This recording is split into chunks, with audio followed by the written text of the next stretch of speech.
Pour gagner, demandez, mais apprenez les règles. Par peur de paraître ridicule, de se sentir en infériorité, d'être rejeté, beaucoup de gens renoncent à demander.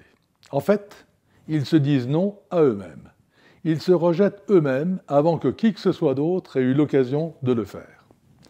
Et pourquoi donc, alors que l'interlocuteur pourrait très bien répondre oui? Quelques trucs pour vous débloquer. Premièrement, faites comme si vous attendiez une réponse oui. Deuxièmement, à une question précise, cherchez d'abord l'interlocuteur qui vous paraîtra le plus susceptible de vous dire oui. Troisièmement, soyez clair et spécifique. Ne demandez pas une hausse de prix, demandez 3%. Quatrièmement, redemandez régulièrement. Ce n'est pas parce qu'on s'est fait répondre non une fois que ce sera pareil la deuxième fois. Mais il faut aussi apprendre à composer avec les rejets. Le rejet est un acte naturel dans la vie. Qui n'a pas échoué à un examen, n'a pas eu la promotion souhaitée ou le rendez-vous attendu? Le simple fait de savoir demander est à lui seul un facteur de succès.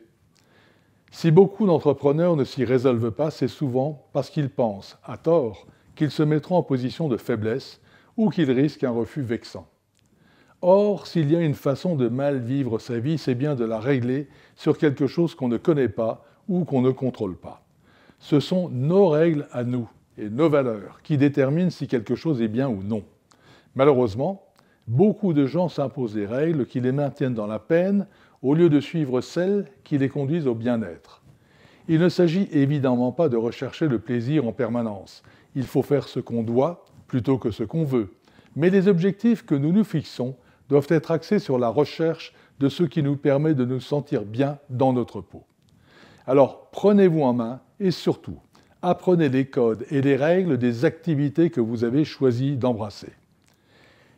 Vérifiez bien si ces règles vous responsabilisent ou vous déresponsabilisent, si elles vous permettent d'avancer et de conclure. Une anecdote. Au volant d'une de chevaux, un prêtre raccompagne une nonne au couvent. Le prêtre ne peut s'empêcher de regarder sous la robe ses superbes jambes croisées. Il pose subitement la main droite sur la cuisse de la nonne. Elle le regarde et lui dit « Mon père, souvenez-vous du psaume 129 ». Penaud, le prêtre retire sa main et se confond en excuses.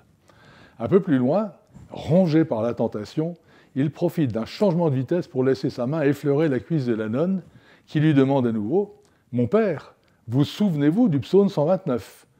Il rougit une fois de plus et retire sa main, balbutiant une vague excuse. Les voilà arrivés au couvent. La nonne descend de la voiture sans dire un mot. Le prêtre, pris de remords pour son geste déplacé, se précipite sur la Bible à la recherche du psaume 129. Et que lit-il ? « Allez de l'avant, cherchez toujours plus haut, vous trouverez la gloire. » Vous voyez, quelle que soit votre activité, il faut maîtriser les fondamentaux. Sinon, vous risquez de passer à côté des plus belles occasions. Anita Roddick, entrepreneure britannique, la créatrice de The Body Shop, prématurément décédée, se motivait avec cette phrase « Il n'y a pas de répétition, vous n'avez qu'une vie, donc prenez-la en main et efforcez-vous d'être remarquable. » À bientôt.